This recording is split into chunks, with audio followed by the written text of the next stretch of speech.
ప్రార్థన చేసుకుందాం. మహోన్నతుడగు మమ్మను మిక్కిలి ప్రేమించిన ప్రియ తండ్రి, మీకు వందనాలయ్యా. నిజమేనైనా మీరు మమ్మను నడిపించే దేవుడవు.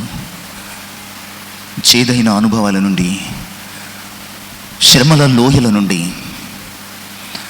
గాఢాంధకారపు అనుభవాల నుండి లెమ్ము తేజరిలుము అని మీ వాగ్దానమును బట్టి చీకటిలోంచి ఆశ్చర్యకరమైన వెలుగులోనికి మమ్మను నడిపించేదేవా, శాపము నుంచి ఆశీర్వాదములోనికి మమ్మను నడిపించేదేవా, మీ కొందనాలు. మిమ్మల్ని స్తుతించి ఆరాధించిన మేము మీ వాక్యమును ధ్యానించాలని ఆశపడుతున్నాను. నా మాటలు కేవలం నిష్ప్రయోజనము. నేను వట్టివాడను. మానవాత్మను మరుగుపరిచి, మానవ స్వరమును మరుగుపరిచి, మహిమ కలిగిన మీ శుద్ధాత్మ సహాయం, మనోహరమైన మీ స్వరమును మాకు అనుగ్రహించి, మీ వాక్కు చేత మమ్మను దర్శించి, సంధించి, బలపరిచి, మీ ఆత్మతో అభిషేకించమని యేసయ్య నామమున ప్రార్థించి వేడుకొనుచున్నాను తండ్రి, ఆమేన్. దయచేసి కూర్చుందాం మేడం. దేవునికి మహిమ కలుగును గాక. దేవుని ప్రేమించి ఆయన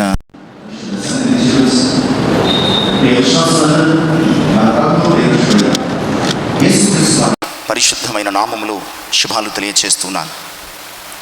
ప్రభునందు ప్రియులరా, ఈనాటి ధ్యానము కొరకు ఏర్పాటు చేయబడిన పరిశుద్ధ వాక్య భాగాలు ఈ రీతిగా ఉన్నాయి.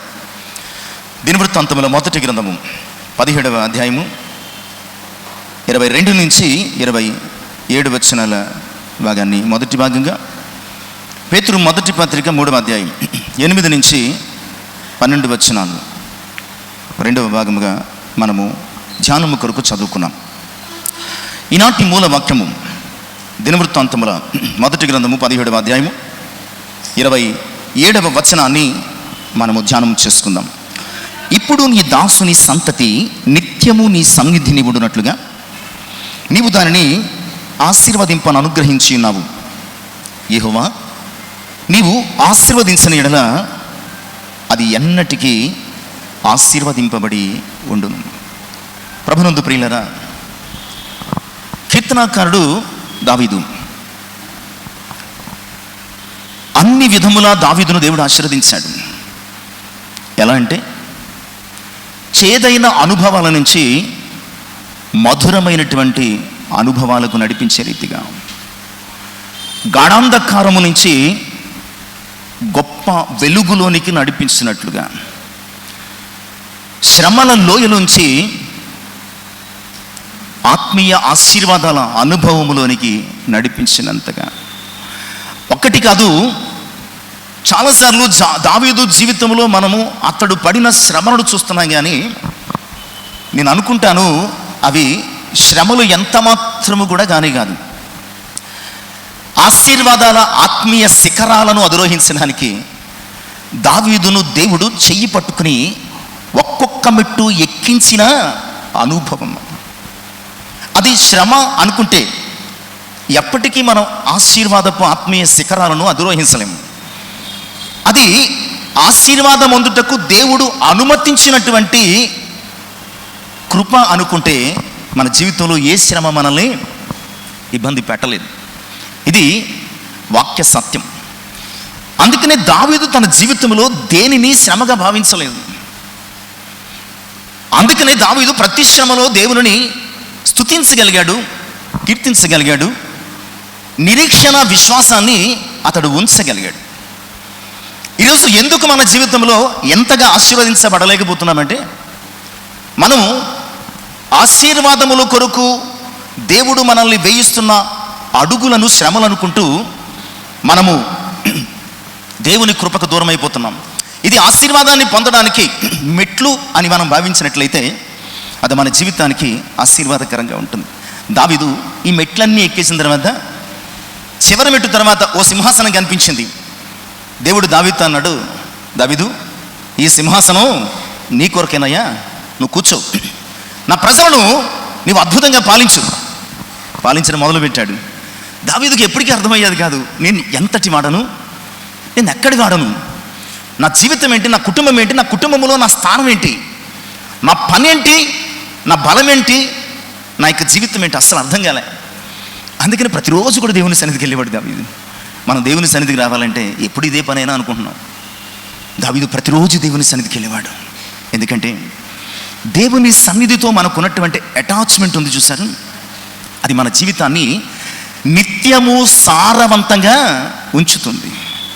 దేవుని సన్నిధిని విసుక్కుంటే మనము నిస్సారంగా మారిపోతున్నాం. 365 రోజులు దేవుని సన్నిధిలో గడిపే భాగ్యం వస్తే ప్రియులారా, నీకంటే ధన్యులు ఎవరు కూడా ఈ లోకంలో ఉండరు. కానీ 360 రోజులకు మించి ఏమైనా సమయం ఉంటే లోకములో గడపడానికి మనం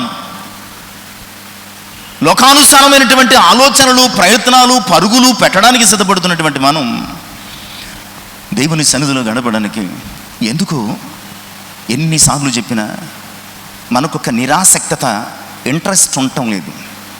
ఎందుకంటే దేవుని సన్నిధిలో దేవుడు జోకులేడు గనక, దేవుని సన్నిధిలో దేవుడు సెటైర్లు వేయడు గనక, దేవుని సన్నిధిలో దేవుడు మనకు నచ్చినట్లు పెట్టకథలు చెప్పడు కనుక, దేవుని సన్నిధిలో దేవుడు ఏళ్ల మీద ఆళ్ల మీద చెప్పడు గనక దేవుని సన్నిధి మనకు ఎలా ఉంటుందండి?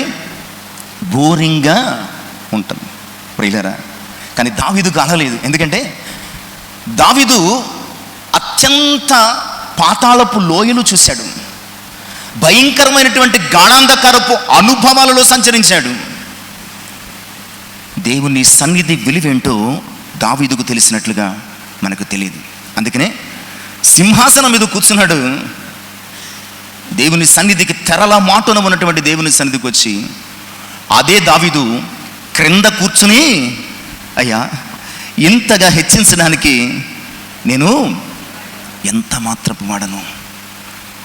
ఈరోజు భవిష్యత్ తరాలు మనల్ని గుర్తించుకోవాలంటే, మన చరిత్ర క్రైస్తవ సంఘాలలో ఉండాలి అంటే దావీదుకున్నటువంటి అనుభవము, మనస్సు, ఆత్మీయ జీవితం. నువ్వు ఎంత ఎదిగినా, నువ్వు కలెక్టరు కావచ్చు, ప్రైమ్ మినిస్టరు కావచ్చు, ప్రతిరోజు దేవుని సన్నిధిలో ఉండుట నీకు ఆశీర్వాదకరం.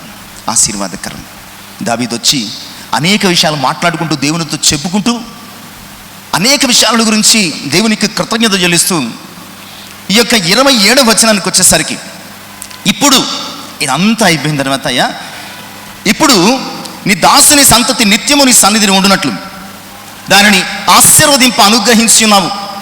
యెహోవా, నీవు ఆశీర్వదించిన ఎడల ఎన్నటన్నటికీ, అయ్యా ఇప్పుడు నీ గురించి నేను శ్రమపడిన తర్వాత, ఓర్చుకున్న తర్వాత, నీ మాట విన్న తర్వాత, నీ సన్నిధిలో యథార్థవంతుడనే నడిచిన తర్వాత, నీ కొరకు బతికిన తర్వాత, నీ పిలుపును అంగీకరించిన తర్వాత, నీ చిత్తమును నెరవేర్చిన తర్వాత, అయ్యా ఇప్పుడు నీ సన్నిధిని నీ దాసుని సంతతి నిత్యము ఆశీర్వదించబడినట్లుగా నువ్వు అనుగ్రహించావు కదా.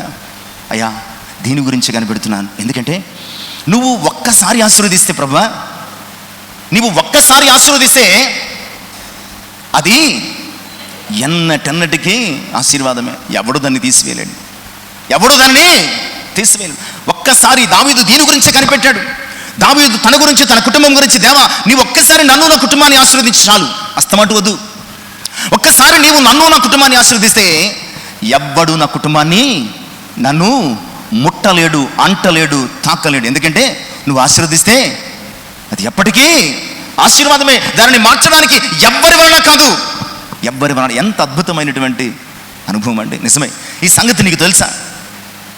దేవుడు ఆశీర్వదిస్తే అది ఎప్పటికీ ఆశీర్వాదకరంగా స్థిరముగా ఉంటుందని నీకు తెలుసా? నీకు నిజంగా తెలుసుంటే ఈ లోక సంబంధమైనటువంటి పరిస్థితుల కొరకు నువ్వు పరుగులు పెట్టావు. దేవునితో ఆశీర్వదించబడడానికి ఆశిస్తావు, తపన పడతావు, ఎదురు చూస్తావు. అయ్యా నువ్వు నన్ను ఆశీర్వదించని దేవుని సన్నిధిలో ఆయన పాదములు పట్టుకుని నువ్వు కొట్టుమిట్టాడుతావు. దావీదుకి సంగతి తెలిసింది. ఆశీర్వాదం అంటే ఏంటో తెలిసింది. ఆశీర్వాదం ఎవరిస్తారో తెలిసింది. దేవుడు ఒకసారి ఆశీర్వదిస్తే అది ఎలాంటి ఆశీర్వాదకరంగా ఉంటుందో దావీదుకి అర్థమైంది. అందుకని దేవుని సన్నిధిలో చేరి, అయ్యా ఇప్పుడు నా సంతానాన్ని నీవు ఆశీర్వదించి అనుగ్రహించావు. నీవు ఆశీర్వదించిన ఈ నా సంతానం ఎప్పటికీ అవునా కాదా చెప్పండి. దావీదు సంతానం ఎప్పటికీ ఆశీర్వాదమా కాదా?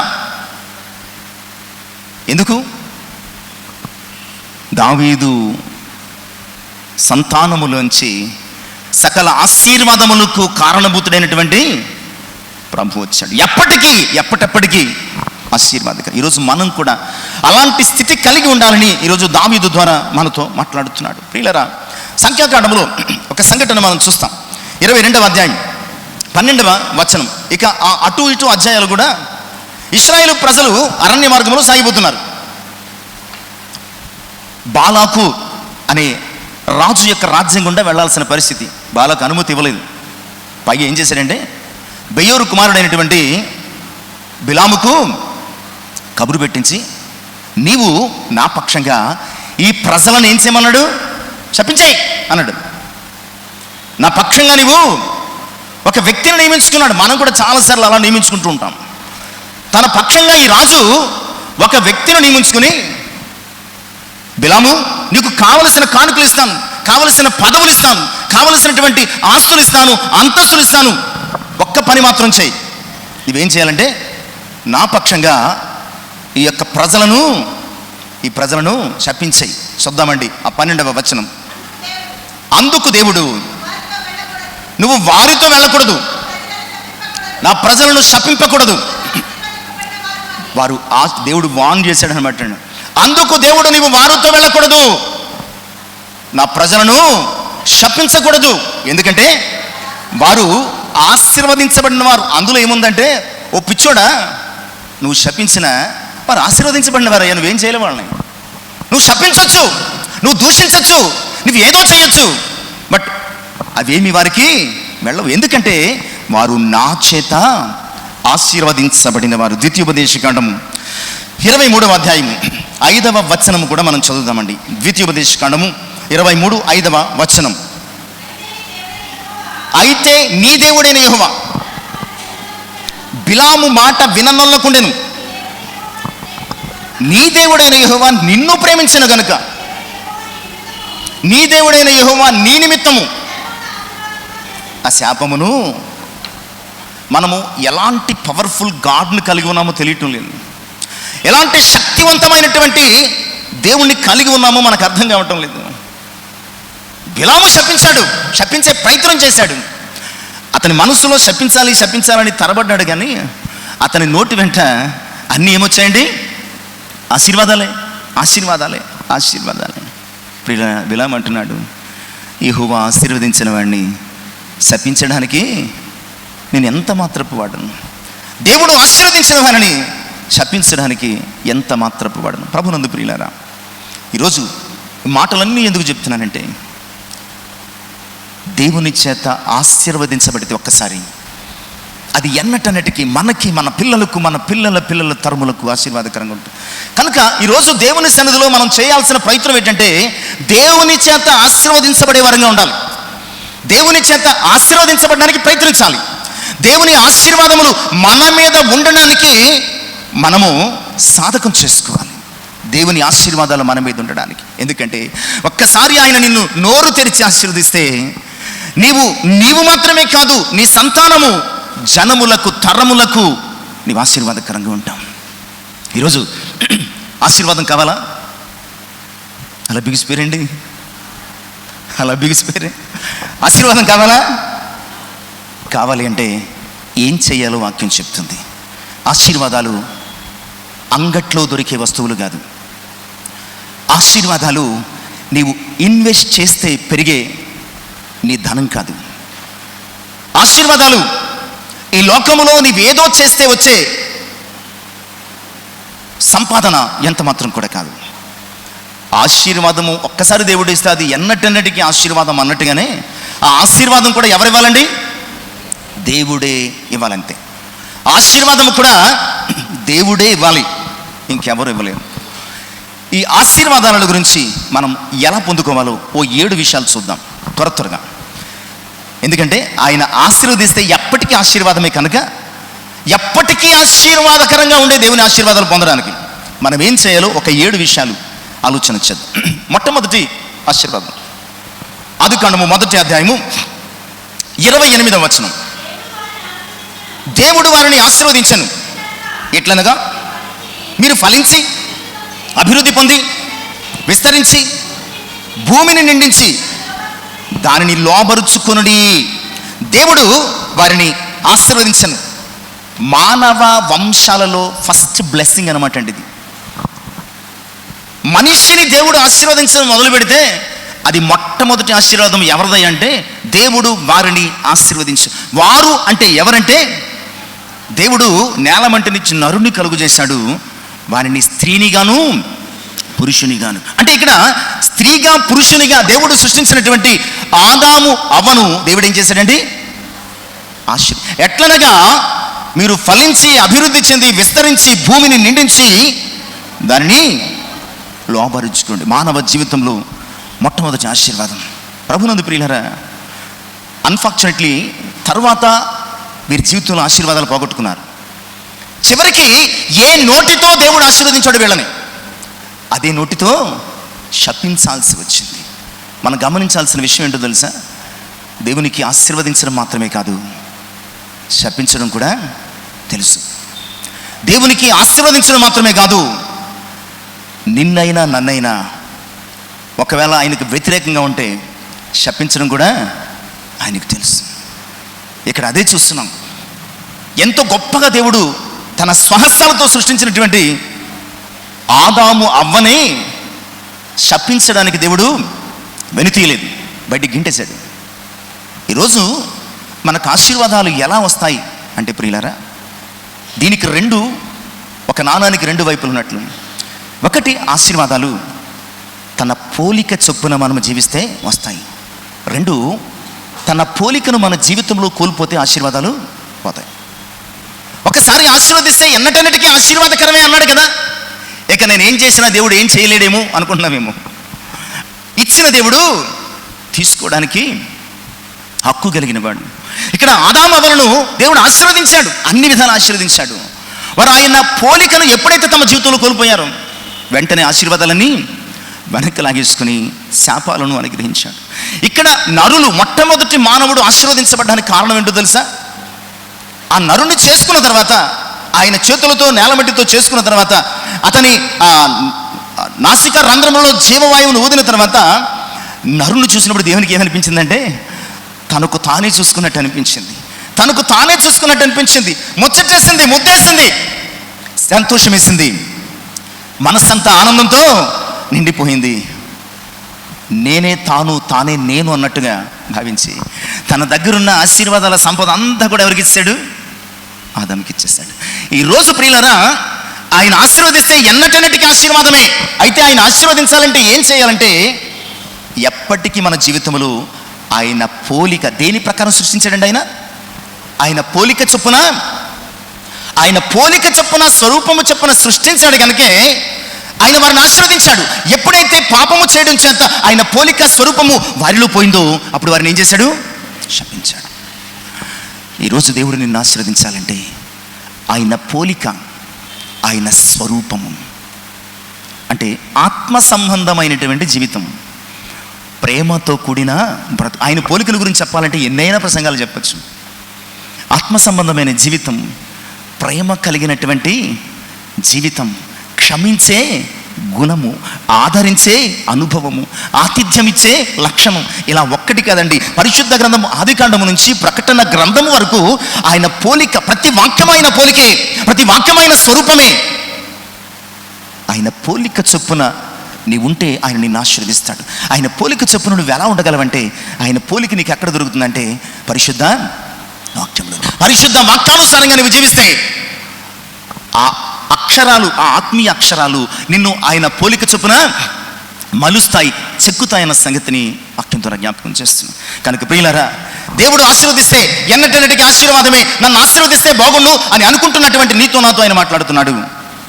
నేను నిన్ను ఆశీర్వదించాలంటే నా పోలిక నీలో ఉండాలి, నా స్వరూపము నీకుండాలి అని చెప్తున్నాడు.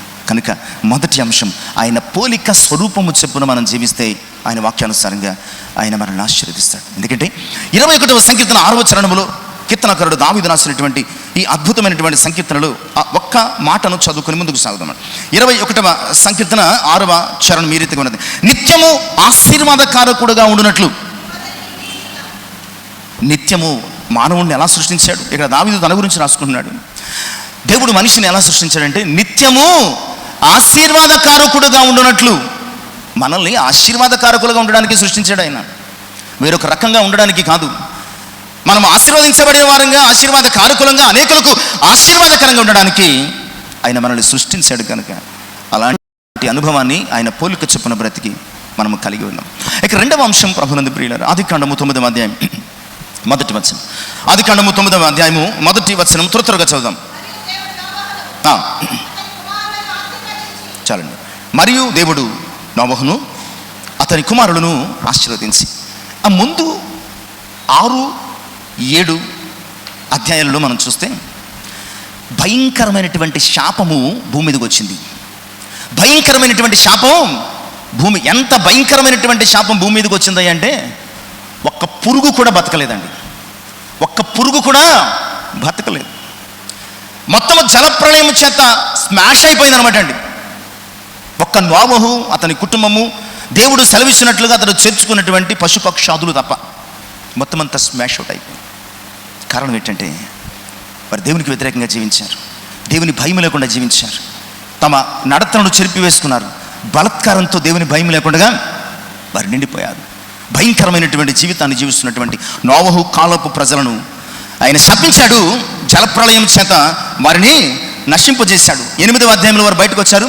9వ అధ్యాయంలో వారు అడుగు బయటకు పెట్టిన వెంటనే దేవుడు వారితో మాట్లాడడం మొదలుపెట్టాడు. దేవుడు నోవహును అతని కుమారులను ఆశీర్వదించాడు. నోవహును అతని సంతతిని లేదా అతని కుమారులను ఆశీర్వదించాడు. ప్రియులారా, ఎందుకు దేవుడు నోవహును ఆశీర్వదించాల్సి వచ్చింది? దేవుడు పక్షపాత పేతురు అంటున్నాడు, దేవుడు పక్షపాతి కాడని ఇందును గురించి నేను తెలుసుకుంటేని కొర్నేలు రక్షణ గురించి. దేవుడు పక్షపాత అంటే అప్పుడు ఇప్పుడు ఎప్పుడు కాదు. మనం పక్షపాతంగా ఉంటాం. మనకి ఫేవర్గా ఉన్నటువంటి వారి ఎడల ఒకలాగా ఉంటాం, ఫేవర్గా లేనటువంటి వారి ఎడల ఒకలాగా ఉంటాం, మనకు నచ్చిన వారి ఎడల ఒకలా ఉంటాం, మనకు నచ్చని వారి ఎడల ఒకలా ఉంటాం. మన యొక్క ఆలోచనలు ఆయా పరిస్థితులను బట్టి, ఆయా అవసరతలను బట్టి మారిపోతూ మనలో పార్షియాలిటీ అనే ఒక బ్యాడ్ లక్షణం, ఫీచర్ అనేది వేళ్ళు నుగ్గిపోయాం. కానీ దేవుడు అలాంటివాడు కాదు. నువ్వు తెల్లగా ఉన్నా నల్లగా ఉన్నా, నువ్వు ఏ జాతి అయినా ఏ కులమైనా, నువ్వు ఏ దేశమైనా ఏ మతమైనా ఆయనకు అనవసరం. ఎందుకంటే ఆయన తన స్వరూపము చెప్పున మనల్ని చేసుకున్నాడు కనుక. మరి ఎందుకయ్యా వాళ్ళని చంపేసేసి నోవహును దేవుడు ఆశీర్వదించాడు అంటే, ప్రియులారా, నోవహును గురించినటువంటి 2 మాటలు, వాక్యములు, 7 అంశాలు కనుక నేను ఎక్కువ వివరణలోనికి వెళ్లకుండా త్వరగా నడిపించబడడానికి ఇష్టపడుతున్నాను. నోవహును గురించి 2 మాటలు. ఆదికాండము 6వ అధ్యాయము చివరి వచనం అంటే 22వ వచనం, 7వ అధ్యాయము 5వ వచనం చదవండి. నోవహు అట్లు చేశాను, దేవుడు అతనికి ఆజ్ఞాపించిన ప్రకారం యావత్తూ చేశాను. 5వ వచనం 7:5 తనకు యెహోవా ఆజ్ఞాపించిన ప్రకారము నోవహు యావత్తు. నోవహును గురించి రాయబడుతున్నటువంటి, రిపీటెడ్గా రాయబడుతున్నటువంటి మాట, నోవహు అట్లు చేశాను. ఎలా చేశాడు అంటే దేవుడు చెప్పినట్లు చేశాడంతే. ఈరోజు చాలాసార్లు మన జీవితంలో ఆశీర్వాదం పోగొట్టుకోవడానికి కారణం ఏంటంటే దేవుడు చెప్పినట్లు చేయడం అనేసి మనుషులు చెప్పినట్లు మనం చేస్తున్నాం. మనుషులు తమకు నచ్చినట్లు, తమకు ఇచ్చ వచ్చినట్లు ఏమైతే చెప్తున్నారో ఆ రకంగా చేస్తున్నాం కనుక చెప్పిన వారి శాపము, మనం చేసిన పాపము ఎవరికి చుట్టుకుంటుంది? చెప్పినోడు బాగానే ఉన్నాడు, చెప్పినోడు పాపము, మన శాపము ఎవరికి చుట్టుకుంటుందండి? మనకే చుట్టుకుంటుంది. నోవహు అలా చేయలేదు. ఎందుకంటే అప్పటికే కొన్ని లక్షల మంది నోవహుతో ఉన్నారు భూమి మీద. వారిని చూసి నోవహు చెడిపోవచ్చు, లేదా దేవుడు చెప్పిన మాటను అనుసరిస్తూ వాడు చేస్తున్న సమయంలో పిచ్చోడా, దేవుడు ఏంటి చెప్పడం ఏంటి, అసలు వానెక్కడ కురిసింది ఇప్పటి వరకుని, వానెక్కడ కురిసిందయ్యా ఇప్పటి వరకుని, జలప్రళయం వస్తుందంటే బుద్ధి లేదా అని చెప్పినప్పుడు కూడా నోవహు తన చుట్టూ ఉన్నటువంటి ఎవరి మాట వినలేదు. ఇది అసంభవం, ఇది అసాధ్యము, ఇప్పటి వరకు భూమి మీద వర్షము కురవలేదు కదా, జలప్రళయం రావడం ఏంటి, ఆకాశపు తూములు విప్పేస్తానని దేవుడు చెప్తే నువ్వు నమ్మడం ఏంటయ్యా? తిను, త్రాగు, సంతోషించు, సుఖించు, లైఫ్ని ఎంజాయ్ చేయి, ఎందుకు అనవసరంగా వేస్ట్ చేసుకుంటున్నావంటే నోవహు వారు చెప్పినట్లు వినలేదు. నోవహు ఎవరు చెప్పినట్లు విన్నాడండి? దేవుడు చెప్పినట్లు. అక్కడ 2 మార్లు 6:22, 7, 5 వచనములు నోవహు అట్లు చేశాను, దేవుడు తనకు ఆజ్ఞాపించిన యావత్తు. ఆశీర్వాదం ఎక్కడుందో తెలుసా? దేవుడు చెప్పినట్లు చేయడంలో ఉంది, దేవుడు చెప్పినట్లు బతకడంలో ఉంది, దేవుడు ఆజ్ఞాపించినట్లు అనుసరించడంలో ఆశీర్వాదం ఉంది. అయ్యో నేను చేస్తున్నానండి నాకు రావటం లేదండి, అయ్యో నేను ప్రయత్నిస్తున్నానండి రావటం లేదండి, ఎందుకు వస్తుంది? నువ్వు దేవుడు చెప్పినట్లు నువ్వు చేయటం లేదు. మనుషులు చెప్పినట్లు చేసుకుంటూ పోతున్నావు తప్ప నీ జీవితంలో దేవుడు చెప్పింది అనుసరించడం లేదు, చేయటం లేదు, పాటించడం లేదు. కానీ నోవహు అలా చేయలేదు. నోవహు ఆశీర్వదించబడడానికి, ఇంతమంది నశించిపోతే నోవహు ఒక్కడు తన కుటుంబంతో ఆశీర్వదించబడడానికి ఒకే ఒక్క కారణం ఏంటంటే నోవహుతో దేవుడు చెప్పింది చేశాడు. ఇది సాధ్యమా అసాధ్యమా, ఇది వల్లవుతుందా కాదా, ఇది వీలవుతుందా లేదా అని ఆలోచించలేదు. చితిసారకపు మ్రానుతో ఆయన చెప్పినట్లు కొలతలు లెక్కలు చేసి అంత పెద్ద వాడను తయారు చేసి వాటిని అన్నిటినీ జీవరాశులను అందులో పెట్టించి సిద్ధంగా ఉండడం అంటే మాటలా? కాగితంతో పడవ చేయడం రాదు మనలో చాలామందికి ఏం రాదండి, కాగితంతో పడవ చేయడం రాదు. ఈ ఏకంగా చితిసారకపు మ్రానుతో ఓడగట్టాడు. ఎందుకంటే నోవహు జీవితంలో దేవుని మాట శిరస వహించాడు. దేవుడు చెబితే చెయ్యాలంతే, నో మోర్ ఆర్గ్యుమెంట్స్. ఇక అందులో ఎలాంటి వాదనలకు తావలేదు. దేవుడు చెప్పాడు, నేను చెయ్యాలంతే. ఈరోజు నువ్వు ఆశీర్వదించబడాలంటే, ఆ ఆశీర్వాదముని పిల్లల తరములకు దీవెనకరంగా ఉండాలంటే ప్రియ విశ్వాసి, ఆయన చెప్పింది చెయ్యంతే. నీ జీవితంలో ఇంకెవరు చెప్పింది పట్టించుకోకు. నీ దేవుడు చెప్పింది చెయ్యి. ఆయన నీతో ఏం మాట్లాడుతుంది చెయ్యి. అది నీకు, నీ తరాలకు, నీ కుటుంబానికి, నీ పిల్లలకు ఆశీర్వాదకరంగా ఉంటుంది. ఇక మూడో విషయాన్ని మనం చూద్దాం. ఆదికాండం 24వ అధ్యాయం 1వ వచనం. ఈ క్యారెక్టర్స్ అన్ని మనకు తెలుసు, కానీ దేవుడు ఒక్కొక్కసారి ఒక్కో రీతిగా మాట్లాడతాడు.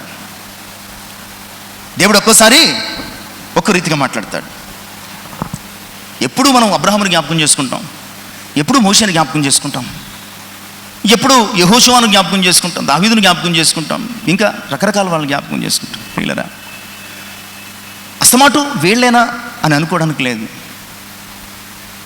ఎందుకంటే వీళ్ళ జీవితాలు మన జీవితంలో ఆశీర్వాదకరంగా ఉండడానికి, ఒక్కొక్క సంఘటనను ఒక్కొక్క రీతిగా మనం అన్వయించుకోవడానికి, అనుసరించడానికి, ఒక్కొక్క తరుణములో అది మనకు దీవెనకరంగా ఉండడానికి ఈ క్యారెక్టర్స్ పెట్టారు.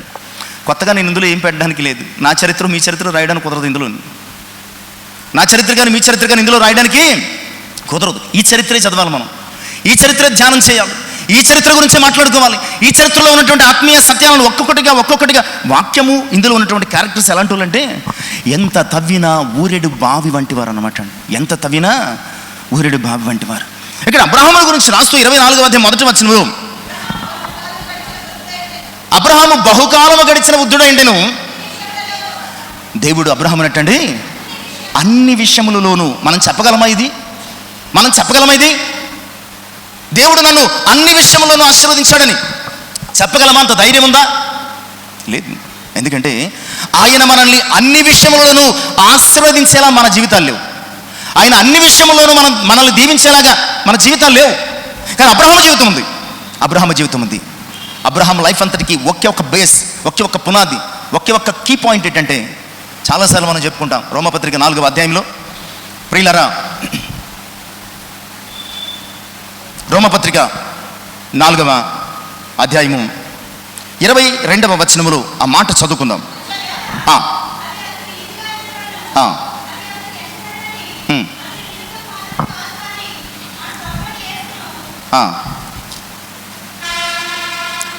నాలుగవ అధ్యాయము 22-23 చదువు. విశ్వాసము వలన బలముందెను, అందుచేత అది అతనికి నీతి. అబ్రహాము దేవుణ్ణి విశ్వసించాడు లేదా నమ్మేడటండి, అందువలన అది అతనికి నీతిగా. అబ్రహాం జీవితంలో ఆశీర్వదించబడడానికి ఒకే ఒక కారణం ఏంటంటే అబ్రహాము దేవుణ్ణి నమ్మాడంతే. మనము నమ్ముతాం, మరి మనం ఎందుకు ఆశీర్వదించబడటం లేదు? మనము నమ్ముతాం, మనం ఎందుకు ఆశీర్వదించబడడం లేదంటే దేవుణ్ణి మనం నమ్మడంలో పర్సంటేజ్ ఉంటుందండి. మనదంతా పర్సంటేజ్ లైఫ్. దేవుణ్ణి మనం నమ్మడంలో పర్సంటేజ్, నీకెంత నాకెంత, నేను ఈ విషయంలో నీకు హెల్ప్ చేస్తాను, నీకేంటి నాకేంటి, బిజినెస్ పర్సంటేజ్ అనమాట అండి. ప్రియులారా, అబ్రహాం విషయంలో అలా చేయలేదు. దేవుడు మొత్తం ఆశీర్వదించేటండి. ఈ మాట వినడానికి ఎంత బాగుంది. అది మన జీవితంలో లేదంటే ఎంత బాధగా ఉంటుంది. అబ్రహాము దేవుడు అన్ని విషయంలో ఆశీర్వదించేశాడు. ఎందుకు ఆశీర్వదించాడంటే అబ్రహాము దేవుణ్ణి నమ్మాడు. ఇక్కడ మాట చేర్చుకోవాలి. ఎలా నమ్మాడంటే దేవుణ్ణి అబ్రహాము అన్ని విషయాల్లోనూ నమ్మాడు. ఒక్క విషయంలో కాదు, దేవుడు దేవుణ్ణి అబ్రహాము అన్ని విషయాల్లోని నమ్మేశాడు. వెళ్ళమంటే వెళ్ళాడు, వదిలేయమంటే వదిలేశాడు, పొమ్మంటే పోయాడు, వద్దంటే మానేశాడు. అబ్రహాము జీవితంలో దేవుడు ఏం చెప్తే చేశాడు. నమ్మడం అంటే ప్రియులారా, కళ్ళు మూసుకుని ప్రార్థన చేసుకుని ఓ పాట పాడుకుని ఓ వాక్యం వినేసేసి చదివేసి వెళ్ళిపోవడం కాదు. నమ్మడం అంటే నిన్ను నీవు వదిలేసుకోవడం. దేవుణ్ణి నమ్మడం అంటే నిన్ను నీవు వదిలేసుకోవడం అంతే. అబ్రహాము వదిలేసుకున్నాడు. అబ్రహాముని గురించి ఎక్కడ చూసినా ఈ మాట రాస్తున్నాడు. అబ్రహాము దేవుణ్ణి నమ్మాను, దేవుణ్ణి నమ్మి దేశాన్ని వదిలేశాడు, దేవుణ్ణి నమ్మి కన్నవారిని వదిలేశాడు, దేవుణ్ణి నమ్మి బంధువులను వదిలేశాడు, దేవుణ్ణి నమ్మి స్థిరాస్తులను వదిలేశాడు, దేవుణ్ణి నమ్మి హాగరు ద్వారా కనినటువంటి ఇష్మాయిలును హాగరును కూడా వదిలేశాడు. దేవుణ్ణి నమ్మి తనకు కనిపించిన పచ్చని ప్రాంతాలు వదిలిపెట్టేసి లోతుకి ఇచ్చేశాడు. దేవుణ్ణి నమ్మి 1 కాదు 2 కాదు ఈ ప్రాంతాన్ని వదిలేయన్నాడు. ఇక్కడ బాగా పంటలు వేసుకున్నాడు, బాగా పంటే ఫ్రెండ్స్ అయ్యారు అందరూని. అబ్రహాంతో దేవుడు మాట్లాడాడు, ఎక్కడి నుంచి లేచి వెళ్ళిపోమన్నాడు, వదిలేశాడు. అబ్రహాము జీవిత చరిత్రలో దేవుణ్ణి నమ్మడం అంటే వదులుకోవడం అని అతనికి బాగా తెలుసు. దేవుణ్ణి నమ్మడం అంటే ఏమిటండి? వదులుకోవడం. ఆస్తిని వదులుకోవడం, అంతస్తును వదులుకోవడం, ఐశ్వర్యాన్ని వదులుకోవడం, ఆధిక్యతను వదులుకోవడం, పదవులను వదులుకోవడం, వీలైతే ప్రాణాలను వదిలేసుకోవడం, వీలైతే ప్రాణాలని వదిలేసుకోవడం. దేవుణ్ణి నమ్మడం అంటే అది మనకి చేత కదా. ఎప్పటికీ చెప్పిన నాకు చేత కదా, విన్న మీకు చేత కదా. బట్ అబ్రహాముకు చేత వచ్చు. అబ్రహాము దేవుణ్ణి నమ్మాడంతే. ఎలా నమ్మాడో మీరు 12వ అధ్యాయం నుంచి 24వ అధ్యాయం వరకు చదవండి, అర్థమైపోతుంది. దేవుణ్ణి నమ్మడం అంటే అది. చివరికి కొడుకును వదిలేసుకోమంటే దేవుణ్ణి ఏదో వదులుకోమంటే దేవుణ్ణి వదిలేసే వ్యక్తులు ఈ లోకంలో ఉన్నారండి. ఏదో వదులుకోమంటే దేవుణ్ణి వదిలేసే వ్యక్తులుగా ఈ లోకంలో మనం ఉన్నాం. కానీ కొడుకును వదిలేసుకోమంటే అబ్రహాం ఏం చేశాడండి? తృణప్రాయంగా వదిలేశాడు. తృణప్రాయంగా ఆఫ్టర్ ఆల్ అన్నాడంతే. కొడుకునిచ్చిన దేవుడు నాకు ఉంటుండగా ఈ కొడుకు ఎంత అన్నాడంతే. అబ్రహాంను ఆశీర్వదించడం అంటే అంత ఆషామాషి వ్యవహారం కాదు. మనల్ని దేవుడు ఆశీర్వదించాలంటే ఇలా చేయాలండి. అబ్రహాం ఆశీర్వదించడానికి అబ్రహాము దేవుణ్ణి నమ్మాడు. అది అతనికి నీతిగా ఎంచబడి ఏం చెప్పినా చెయ్యడు, నీతి అంతే చేశాడు. అప్పుడట అబ్రహామును దేవుడు అన్ని విషయములలోనూ ఆశీర్వదించాడు. ఇక 4వ వ్యక్తి, అదే ఆదికాండము 25వ అధ్యాయం 11వ వచనం, 26వ అధ్యాయం 12వ వచనం, ఈ 2 వచనాలు 25, 11, 26, 12. అబ్రహాము మృతి పొందిన తర్వాత దేవుడు అతని కుమారుడు ఇస్సాకును ఆశీర్వదించను. చాలండి. ఇక 26వ అధ్యాయం 12వ వచనం కూడా, ఇస్సాకు ఆ దేశమందున్నవాడై విత్తనము వేసి ఆ సంవత్సరము 100 ఫలము పొందెను. అమ్మా, యెహోవా అతనిని ఆశీర్వదించను గనుక ఆ మనుష్యుడు గొప్పవాడు. అంతేనండి, ఇందులో ఏమీ లేదు. నువ్వు గొప్పవాడు అవ్వాలంటే ఆయన ఆశీర్వదించాలంతే. మన భ్రమ అంతే, మిగతా ప్రయత్నం అంతా. నువ్వు గొప్పవాడు అవ్వాలంటే ఆయన మాత్రమే ఆశీర్వదించాలంతే. నీకెవరున్నా లేకున్నా, ఏమున్నా లేకున్నా, అబ్రహాముకు తండ్రి లేడు, చుట్టూ శత్రువులు, ఎటు చూసిన సమస్యలు, ఇబ్బందులు, ఏ క్షణం ఏం జరుగుతుందో తెలియదు. ఆధారం లేకుండా ఆ యొక్క బావులను పూడ్చివేశారు. తగిన ప్రతిభావి తమదేమో లాక్కున్నారు, గొడవ పెట్టారు, తగాదాలాడారు. ఒక్కడిని చేసి ఒంటరిని చేసి ఇస్సాకు నడిపించారండి. బట్ అందరూ వ్యతిరేకమైన దేవుడు ఇస్సాకును ఆశీర్వదించాడంతే. దేవుడు అతనిని ఆశీర్వదించను కనుక అతడు గొప్పోడైపోయాడు. దేవుడు అతనిని ఆశీర్వదించాడు కనుక గొప్పోడైపోయాడు. ఈరోజు ప్రియులరా, ఇస్సాకు ఆశీర్వదించబడడానికి కారణం ఏమిటో తెలుసా? ఆదికాండం 22వ అధ్యాయంలో ఆ కొండ ఎక్కుతున్నప్పుడు, చదవవసరం లేదు, మనకు తెలిసింది, చాలాసార్లు చూసాం. ఆ కొండ ఎక్కుతున్నప్పుడు ఇస్సాకు తండ్రిని అడిగాడు, నాయనా దహన బలికి గొర్రె పిల్ల ఉంది కానీ, కట్టెలు ఉన్నాయి కానీ గొర్రెపిల్ల ఎక్కడ అన్నాడు. అబ్రహాము అన్నాడు, దేవుడే చూసుకుంటాడు అన్నాడు. ఇస్సాకు అర్థమైంది, మౌనంగా ఉన్నాడు. ఆ గొర్రెపిల్ల ఎవరు కాదు, దేవుడు నన్నే అడిగాడు. నేనైతే పారిపోతాను, మీరు ఉండిపోతారేమో, నేనైతే పారిపోతాను.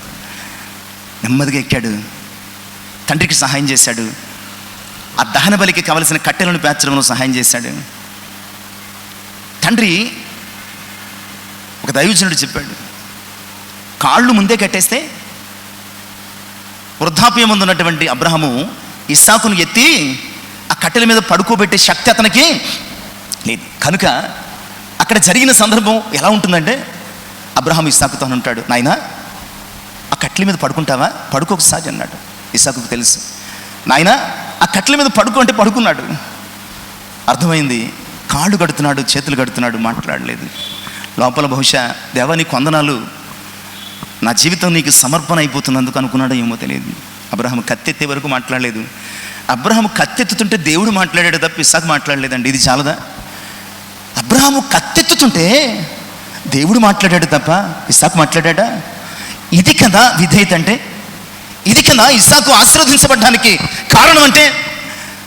అదే నీ మీద ఎవడైనా కత్తెత్తితే ఊరుకుంటావా? మాట్లాడరే.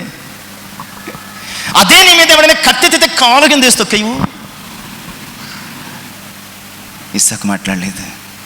ఆశీర్వాదాలు అప్పుడెప్పుడో చెప్పాను, అదేదో యాడ్లో, డబ్బులు ఊరికే రావన్నట్టుగా ఆశీర్వాదాలు కూడా ఊరికే రావు.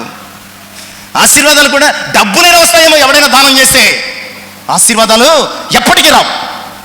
ఆశీర్వాదాల కొరకు నువ్వు ప్రయత్నించాలి, ప్రయాసపడాలి, తపన పడాలి, వెంటాడాలి. ఇస్సాకు కూడా ఆశీర్వదించబడ్డానికి పూర్తిగా విధేయుడైపోయాడు. నాన్నకు సహకరించాడు, కట్టెల మీద పడుకున్నాడు, కాళ్ళు చేతులు కడుతుంటే సంతోషించాడు, కత్తెత్తుతుంటే దేవుడైనా మాట్లాడాడు. కానీ ఇస్సాకు మౌనంగా ఉన్నాడు. సంపూర్ణ విధేయుడు కనుక ఇస్సాకు, తండ్రి చచ్చిపోయిన ఇస్సాకుని దేవుడు విడిచిపెట్టకుండా ఆశీర్వదించాడు. శత్రువు దేశంలో ఉన్నప్పటికీ ఇస్సాకు విత్తనం వేస్తే వాళ్ళకి పండలేదు, ఇస్సాకుకి ఎన్ని పండాయండి? 100 ఫలము పొందింది. ఎన్ని బావులు తవ్వేస్తున్నా ఇస్సాకు తవ్విన ప్రతి బావిలో నీరు పడ్డది. దట్ మీన్స్ ఎంతకుముందు వారు తవ్వారు కానీ వాళ్ళకి నీళ్లు పడలేదు. ఎంతకుముందు ఆ ఫిలిస్తీయులో గరారు కాపురలో తవ్వారు కానీ వారికి నీళ్లు పడలేదు. ఎందుకు అసూయపడ్డారు, ఎందుకు తగాదా జగడమాడారంటే ఇస్సాకు తవ్వుతుంటే నీళ్లు పడుతున్నాయి. ఎందుకంటే ఇస్సాకును దేవుడు ఆశీర్వదించాడు. అలాంటి విధేయత ఇస్సాకు జీవితంలో. నిన్ను నన్ను ఆశీర్వదించు. నిజమే, దేవుడు ఒక్కసారి ఆశీర్వదిస్తే ఎప్పటికీ ఆశీర్వాదమే. అలాంటి ఆశీర్వాదము నీకు నాకు కావాలంటే, దేవుడు నిన్ను నన్ను కూడా ఆశీర్వదించాలంటే, ప్రియులారా, ఆయన పోలిక, ఆయన స్వరూపం మనలో ఉండాలి. ఆయన చెప్పింది అలా చేయాలి. అన్ని విషయాల్లోనూ ఆయనను నమ్ముకోవాలి. ఆ క్యారెక్టర్స్ ముందే చెప్పేశాను మీకు. ఇక ఆయనకు నీ జీవితంలో సంపూర్ణ విధేయత నీవు కలిగి జీవించాలి అన్న సంగతిని జ్ఞాపకం చేస్తున్నాను. ఇక 5వ విషయాన్ని కూడా మనం చదువుకుందాం లేదా ధ్యానం చేద్దాం. ఆదికాండము 32వ అధ్యాయం 29వ వచనం. ఇదంతా వారి యొక్క లైఫ్ హిస్టరీలో ఒక క్రమంగా సాగిపోయి ఒక క్యారెక్టర్ దగ్గర తర్వాత ఒక క్యారెక్టర్ వచ్చే అనుభవాలు. కనుకనే ఇక్కడ 32:29లో దేవుడు యాకోబును ఆశీర్వదించడం చూసిన మాట చదువుకుందాం. అప్పుడు యాకోబు, నీ పేరు దయచేసి తెలుపమనను. అందుకు ఆయన, నీవెందు నిమిత్తం నా పేరు అడిగితేవని చెప్పి అక్కడ అతనిని ఆశీర్వదించాను. యబ్బోకు రేవు అని కొన్ని చాలాసార్లు మనం ధ్యానం చేసాం. యబ్బోకు రేవు అనుభవం డిఫరెంట్ యాంగిల్స్లో మనం ధ్యానం చేస్తే ఎన్నో అద్భుతమైనటువంటి సత్యాలు, అనుభవాలు మన జీవితంలో కలుగుతాయి. బట్ ఇక్కడ మనం ఆశీర్వాదం అనే కాన్సెప్ట్లో చదువుతున్నాం, ధ్యానం చేస్తున్నాం. పేరు అడిగాడు, ఎందు నిమిత్తం నా పేరు అడిగావని ఆయన అక్కడ యాకోబును ఆశీర్వదించాడు. యాకోబును ఆశీర్వదించాడు. కారణం మనకు తెలుసు. యాకోబు ఎక్కడ ఒప్పుకునేవాడు కాదు. మనం కూడా చాలాసార్లు ఎక్కడ ఒప్పుకోం. మనం ఒప్పుకోం. యాకోబు ఎక్కడ ఒప్పుకోలేదు. బాగా ముండోడు, బాగా ఒక రకంగా చెప్పుకోవాలంటే ఒక రకమైన మూర్ఖత్వం అన్నమాట. తండ్రిని కానీ, అన్నను కానీ, తల్లిని కానీ, మామను కానీ, కట్టుకున్న భార్యను కానీ, కన్న బిడ్డలను కానీ లెక్క చేయలేనటువంటి దేవుడు. ఎందుకు మాట చెప్తున్నాను తెలుసా? యాసావు 400 మందిని వెంట పెట్టుకుని మీద పడుతున్నాడంటే ఏం చేశాడు? తన దగ్గర ఉన్నటువంటి తన భార్యలను, తన పిల్లలని, తన పనివారిని 2 గుంపులు చేశాడు. మొదటి గుంపు పంపించేశాడు. ఒక హాఫ్ అన్ అవర్ గ్యాప్ తర్వాత ఇంకొక గుంపును పంపించాడు. వాళ్ళు వెళ్ళిపోయారు, అతను ఉండిపోయాడు. తన ప్రాణం కోసం భార్య పిల్లలను కూడా దానం చేసేసే టైప్ అనమాట అండి ఈయన. తను బతికితే చాలు, భార్యలు చచ్చిపోయినా, పిల్లలు చచ్చిపోయినా, ఎవరు ఏమైపోయినా అనవసరం. అందుకే కదండి, ఒకవేళ యాసావు 400 మందితో మీద పడితే మొదటి గుంపు పోతుంది, తర్వాత 2వ గుంపు పోతుంది. ఈ 2 గుంపులో ఎక్కడో యాకోబు ఉంటాడని అనుకుని వాళ్ళు వెళ్ళిపోతారు. యాకోబు ఎస్కేప్ అయిపోతాడు. మళ్ళీ వెళ్తాడు, పెళ్లి చేసుకుంటాడు, పిల్లల్ని కంటాడు, ఆస్తులు సంపాదిస్తాడు. ఇది ప్లాన్. కానీ రాత్రి యాకోబుని దేవుడు దర్శించాడు. యాకోబుని దర్శించి పోరాడాడు, ఆయనతో పోరాడాడు. అతనిలో నర స్వభావం పోయే వరకు దేవుడితో పెనికిలాడాడు. పోయిన తర్వాత తెల్లవారుతుంది, నన్ను వెనలి, నీవు నన్ను ఆశీర్వదించితేనే కానీ. అప్పటికి అర్థమైంది, దేవుడు ఆశీర్వదిస్తేనే కానీ అది ఎప్పటికీ ఆశీర్వాదము కాదని. దేవుడు ఆశీర్వదించాడు. ఎలా అంటే, నీవు ఇక మీదట ఇశ్రాయేలు అనబడదు, మళ్ళా పట్టుకుని వదలలేదు. నీ పేరేటి చెప్పు, నీ పేరేటి చెప్పు, నీ పేరేటి చెప్పు. ఆయన అన్నాడు, నా పేరు కూడా నీకు ఎందుకయ్యా, ఇదిగో నేను నిన్ను ఆశీర్వదిస్తున్నానని ఆశీర్వదించాను. ప్రియులారా, అప్పటికి అర్థమైంది, నన్ను ఆశీర్వదించగలిగిన వాడు దేవుడు తప్ప, అబ్రహాము దేవుడు, ఇస్సాకు దేవుడు, యాకోబు దేవుడు తప్ప నన్ను ఎవరు ఆశీర్వదించలేరు. నిజమే ప్రియులారా, యాకోబుని దేవుడు ఆశీర్వదించడానికి కారణం ఏంటంటే, ఇన్ని చేసిన యాకోబు జీవితంలో ఆ రాత్రి చేసిన అద్భుతమైన పని. ఎప్పుడు ఒప్పుకోని యాకోబు ఆ రాత్రి ఒప్పుకున్నాడండి. ఎప్పుడూ ఒప్పుకోలేదు. అన్న దగ్గర ఒప్పుకోలేదు, నాన్న దగ్గర ఒప్పుకోలేదు, తల్లి దగ్గర ఒప్పుకోలేదు, మామ దగ్గర ఒప్పుకోలేదు. తన జీవితంలో ఒప్పుకోని స్వభావం లేదు. చాలాసార్లు మన జీవితంలో కూడా ఒప్పుకునే స్వభావం మనకు ఉండదండి.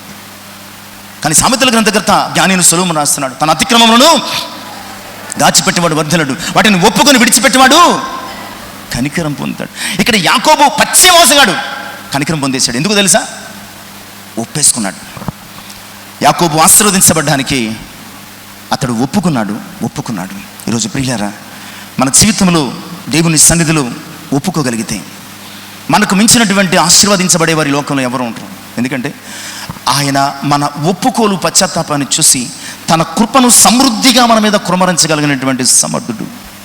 యాకోబు వలె మనం ఒప్పుకుందామా, లేదా దోషాలను కప్పుకుందామా? మన జీవితంలో ఎవరి దగ్గర ఎందుకంటే ఒప్పుకోడు? దేవుని దగ్గర ఒప్పుకో.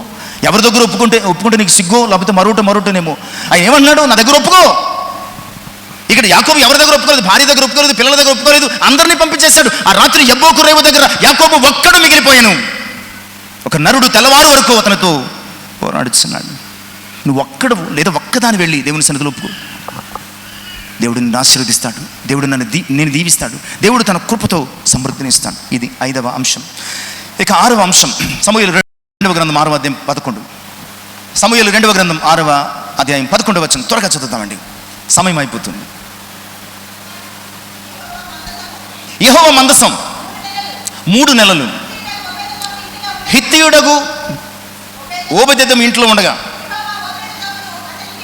యెహోవా ఓబెదెదోమును అతని ఇంటి వారందరినీ ఆశీర్వదించింది. గడిచిన దినాల్లో ఒక ప్రత్యేకమైన యాంగిల్లో మనం చూసాం. పైన 10వ వచనం మనం చూస్తే కనుక, యెహోవా మందసం దావీదు పురములోనికి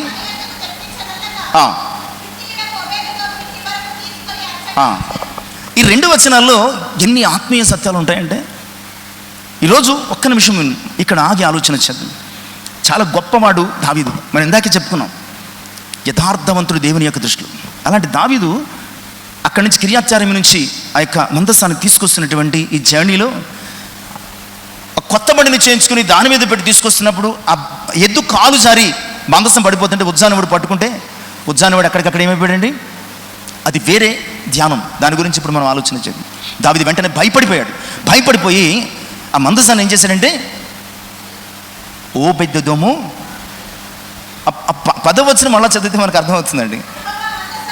యెహోవా మందసమును దావీదు పురములోనికి తన యొద్దకు తెప్పింపనలక ఆ ఇత్తీయుడైన ఓబెదెదోము ఇంటి వరకు తీసుకుని, దట్ మీన్స్ మందసం ఎక్కడ వదిలేశాడు?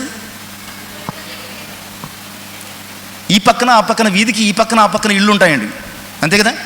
ఒక వీధికి ఒక రోడ్డుకి ఈ పక్కన ఆ పక్కన ఇల్లు ఉంటాయి. ఇక్కడ ఓబెదెదోము ఇంట్లో అంటే ఓబెదెదోము ఇంట్లో పెట్టలేదు. అలా వెళుతూ అక్కడ సంఘటన జరిగిన వెంటనే ఆలోచించుకుంటూ ఆ వీధిలోనికి వచ్చేసరికి భయం వేసింది. అక్కడ వదిలేసి పారిపోయాడు. అక్కడ వదిలేసి వెళ్ళిపోయాడు. ఎక్కడ? నడి రోడ్డు మీద మందసాన్ని వదిలేసి వెళ్ళిపోయాడు దావీదు. కానీ 11వ వచనము మనం చదువుకునేసరికి మళ్ళా చదవండి. అది యెహోవా మందసము 3 నెలలు ఆ ఓబెదెదోము ఇంటిలో దావీదు ఎక్కడ వదిలేశాడు? రోడ్డు మీద వదిలేశాడు. ఓబెదెదోము ఏం చేశాడు? ఇంట్లోకి తీసుకెళ్ళాడు.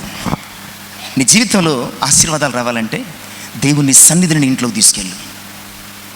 దేవుని సన్నిధిని చాలామంది రోడ్డు మీద వదిలేశారు. నువ్వు వదిలేస్తే నువ్వు ఎలాగ ఆశీర్వదించబడతావు?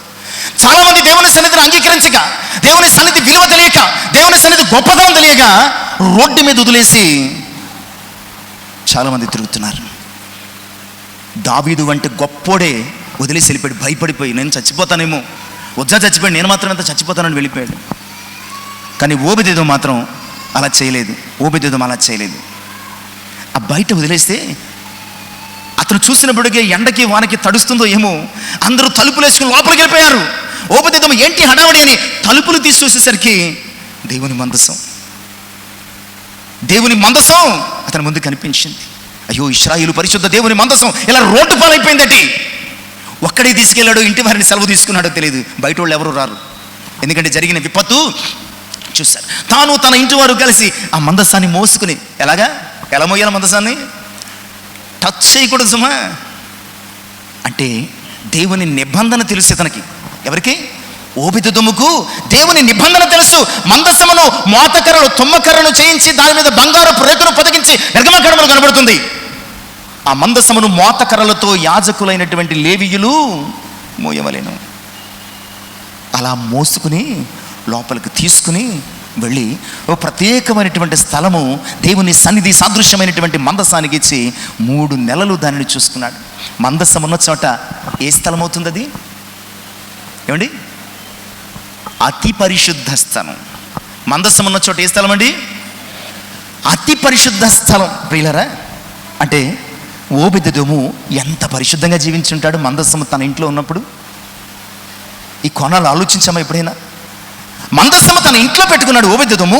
మందసం ఉండాల్సిన స్థలం ఏది? అతి పరిశుద్ధ స్థలం. అంటే ఓబేదెదోము ఇల్లు ఆ 3 నెలలు ఎలా ఉందండి? అతి పరిశుద్ధంగా ఉన్నది. సాక్షాత్తు ప్రత్యక్ష గుడారం అయిపోయింది. నీ ఇల్లు ఎలా ఉందా? నీ జీవితంలో ఆశీర్వాదాలు రావాలంటే, నీ జీవితంలో ఆశీర్వాదాలు కలగాలంటే, ఆయన ఆశీర్వాదాల వర్షముని బ్రతుకులు కుమరించాలంటే నీ ఇల్లే ఒక ప్రత్యక్ష గుడారం అయిపోవాలి. నీ హృదయమే ఒక మందస స్థానం అయిపోవాలి. అప్పుడు దేవుడు నిన్ను ఆశీర్వదిస్తే ఎవ్వడిని దగ్గరికి తీసేయలేడు. అప్పుడు దేవుడు నిన్ను ఆశీర్వదిస్తే ఎవ్వడు కూడా నీ జీవితంలోంచి ఆశీర్వాదాలు తీసివేయలేరన్న సంగతిని దేవుని యొక్క వాక్యంగా జ్ఞాపకం చేస్తున్నాను. ప్రియులారా, నీవు ఒక ఓబేదెదోము కాగలవా? ఆశీర్వాదాలు కావాలంటే నీవొక ఓబేదెదోము కాగలవా? అలా కాగలిగితే ఆశీర్వాదాలు నీ సొంతం. ఇక చివరి అంశం చూద్దామండి. యోబు 42:12. యోబు 42:12 త్వరగా చదువుదాం. యెహోవా యోబును మొదట ఆశీర్వదించినంతకంటే మరీ అధికముగా ఆశీర్వదించాను. అతనికి 14,000 గొర్రెలను, 6,000 ఒంటెలను, 1000 జతల ఎడ్లను, 1000 ఆడుగాడిదలను కలిగెను. మరియు అతనికి 7 కుమారులను, 3 కుమార్తెలను కలిగిరి. ఆ కుమార్తెలంతా అందగత్తెలు, ఆ దేశంలో లేరటండి. యోబును దేవుడు రెట్టింపు ఆశీర్వదించాడు. ఇక యోబు గురించి చెప్పాలంటే ఎన్ని చెప్పాలి అంశాలు. యోబును ఎందుకు ఆశీర్వదించాడంటే అతడు యథార్థవంతుడు, అతడు భయభక్తులు కలిగిన వాడు, చెడుతనం లేనివాడు, అతడు నీతిమంతుడు, అతడు కష్టంలో కూడా దేవుని స్తుతించిన వాడు, తన కష్టకాలంలో పల్లెత్తి ఒక మాట అయినా దేవునికి వ్యతిరేకంగా మాట్లాడని వాడు. ఫైనల్గా దేవుడు చెప్తాడు ఆ 3 స్నేహితులను హెచ్చరిస్తూ, నా సేవకుడైన యోబు పలికినట్లు మీరు నా దృష్టికి యుక్తమైనది పలకలేదు.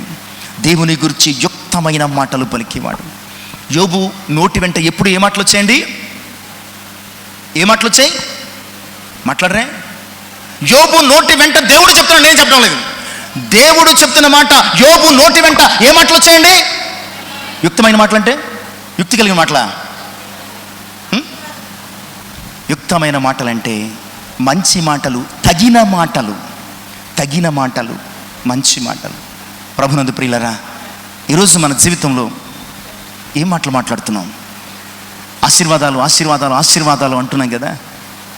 యోబు వలె దేవుడు నిన్ను 2 అంతలు ఆశీర్వదించాలంటే నీ మాట ఎలా ఉండాలి? యుక్తమైన మాటగా ఉండాలి. నీ మాట ఎలా ఉండాలి? మంచి మాటగా ఉండాలి. నీ మాట ఎలా ఉండాలి? సరైన క్రమమైన మాటగా ఉండాలి. నీ నోరు మంచిది కాకపోతే ఊరే మంచిది కాదు కదా. సామెత ఏంటండి? నోరు మంచిదైతే ఊరు మంచిది అవుతుంది. నోరు మంచిది కాకుండా ఉందనుకోండి, ఒక్కడు కూడా ఫ్రెండ్ ఉన్నాడు నీకు. అలాంటిది దేవుడు నీకు మంచివాడు ఎలాగవుతాడు? నీ నోరు మంచిది కాకపోతే మనిషి నీకు మంచివాడు కాదు కదా. నీ జీవితంలో దేవుడు ఎలా మంచివాడు అవుతాడు చెప్పండి. కనుక మంచి దేవుడు నిన్ను ఆశీర్వదించాలంటే యోబు వలె యుక్తమైన మాటలు మాట్లాడాలి. యోబు వలె మంచి మాటలు మాట్లాడాలా. యోబు వలె క్షేమాభివృద్ధిని కలిగించు మాటలు మాత్రమే మాట్లాడాలి. ఎందుకంటే నీవు మాట్లాడే ప్రతి మాట ఎదుటి వ్యక్తికి మాత్రమే కాదు, నీకు కూడా అది రిఫ్లెక్ట్ అవుతుందన్నమాట. నీవు మాట్లాడేది ఆశీర్వచనం అయితే నీవు ఆశీర్వదించబడతావు, నీవు మాట్లాడేది శాపవచనం అయితే నీకు అలాగే వస్తుంది. కనుక యోబు ఆశీర్వదించబడడానికి కారణం యోబు యుక్తమైన మాటలు పలికిన వ్యక్తి. 7 విషయాలు చెప్పానండి. ఎవరికి ఆశీర్వదించబడాలని ఉందో చెప్పండి. ఈసారి మాట్లాడడం మనం. ఎవరికి ఆశీర్వదించబడాలని ఉంది? ఎవరైనా ఆశీర్వదించబడాలని కోరుకుంటే కనుక ఆయన స్వరూపము చొప్పున, ఆయన పోలిక చొప్పున బ్రతకాలి. అలాగే ఆయన చెప్పినట్లు చేయాలి. అన్ని విషయాల్లోనూ ఆయన యందు నమ్మిక ఉంచాలి. పూర్ణముగా ఆయనకు విధేయుడివై విధేయురాలి ఉండిపోవాలి. నీ సమస్త దోషమును ఆయన సన్నిధిలో ఒప్పుకోవాలి. నీ ఇల్లే ఆయన సన్నిధి, నీ హృదయమే మందస స్థానము కాగలగాలి. అన్నిటికంటే ముఖ్యంగా నీవు దేవుని చేత ఆశీర్వదించబడాలంటే ఎప్పుడైనా యుక్తమైన మాటలు మాత్రమే మనము పలకాల్సిన అవసరం ఉంది. అలా మనము జీవించగలిగితే ప్రియులారా, ఆయన మనల్ని ఆశీర్వదిస్తాడు. ఆయన మనల్ని ఒక్కసారి ఆశీర్వదిస్తే ఆయన ఆశీర్వదించగా అది ఎన్నటన్నిటికీ ఆశీర్వాదకరంగా ఉంటుంది. చివరి మాట పేతురు మొదటి పత్రిక 3:9 చదువుకుందాం.